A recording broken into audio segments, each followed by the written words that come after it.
up, you guys? I'm back. I wanted to upload this video about working at a doctor's office as a medical assistant during a pandemic. Sorry, I gotta catch my breath. I haven't uploaded in a while because, for one, my mom is sick. Two, my daughter caught COVID. Then she messed up her leg, which had to get a cast. You know, now it's physical therapy, running back and forth to the doctors, and working. So I've been tired. So this video is like just discussing working during the pandemic as a medical assistant. Now, where I work is an internal medicine doctor's office. I work with 9 providers. Each provider have a nurse, and there is 2 nurse practitioners, NPs, and they have a nurse as well. The medical assistants are divided. I think we have like 2 doctors to a medical assistant, 2 to 3 doctors to a medical assistant, depending on who calls off, who's not there, who quits or whatever. You know, we just gotta do what we gotta do. Sometimes the nurses, they room their own patients, or sometimes the MAs help room and then room their doctors that they're assigned to as well. Every week we have our head nurse, which is under the manager. She does the same thing as manager, but a little bit under the manager. She gives us a paper, has everybody's names on it, every doctor, and it tells us which doctor that we have assigned that week, every day, Monday through Friday. I work Monday through Friday, 8 to 4:30, sometimes 8 to 6. You never know when you leave. That when we go in, you never know who, you know, that day can change. You know, I'll be working the 2 providers that I think I'm working, then I go in the next day, somebody calls off or somebody quits and it changes. The whole day changes. There are 30-minute appointments, 15 to 30-minute appointments. There are same-day appointments, people that call in, you know, for different things. Now, mind you, we are internal medicine, so we see everything. You know, we've had people come in for possible COVID or symptoms of COVID, because now we got to ask the questions, you know, do you have this symptom? And even when you make the appointment, we have to ask the questions. And when you check in, the patient checks in with this, like the check-in person, we have to ask the questions. So if they say no when they make the appointment, and the appointment is until next week or the week after, and they come in and be like, oh yeah, well I got this, and they didn't call and tell us, we have to suit up, which we have to put up a disposable gown over us.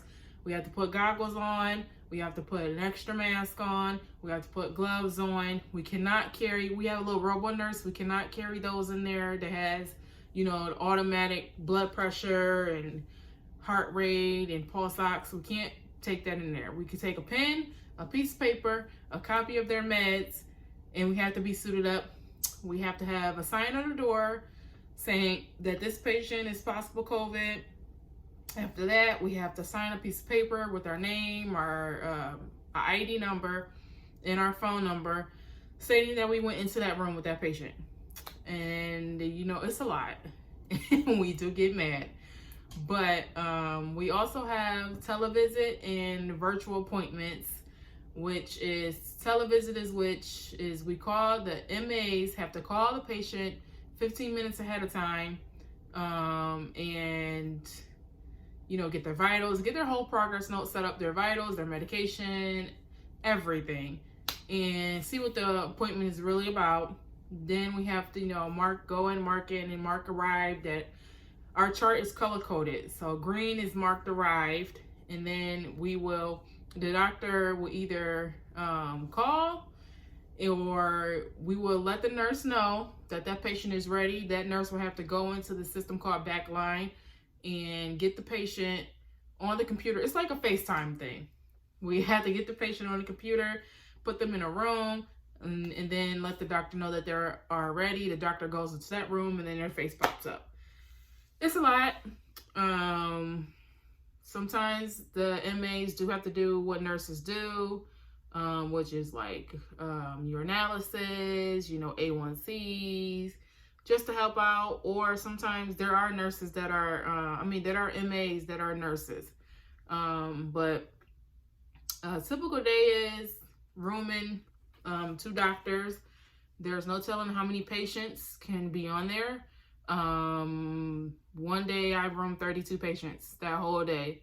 There is, they can double book, triple book sometimes.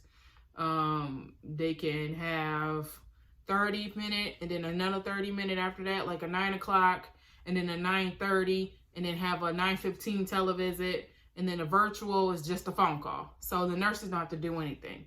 The MAs call the patient, get their progress note done, and the doctors call. But let me go back to a typical day. A typical day for me is to walk in, we have to clock in, which is we have to, put our name in and, press the clock in button.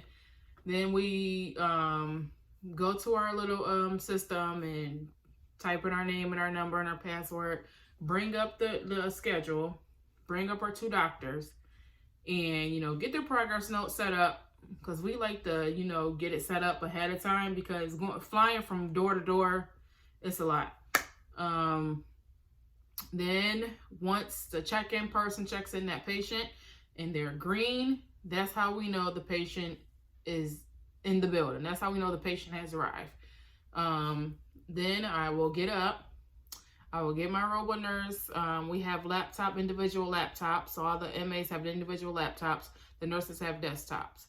So when I get up, I grab my mouse and my laptop, and I like to go sit it in the room where I'm going, so I don't have nothing in my hand, just in case the patient has a wheelchair or walker or anything like that.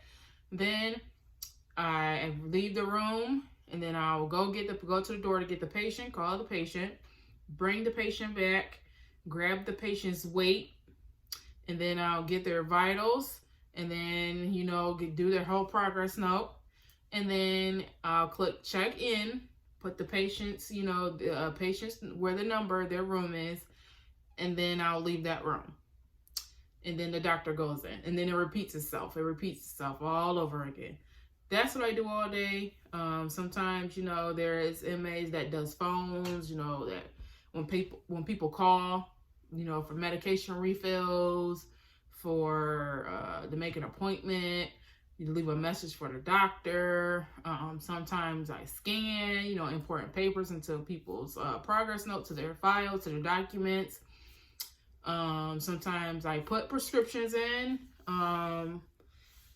For med refills, we get those from certain pharmacies, or certain mail-in pharmacies. It could be a pharmacy that surrounds you, or anything like that.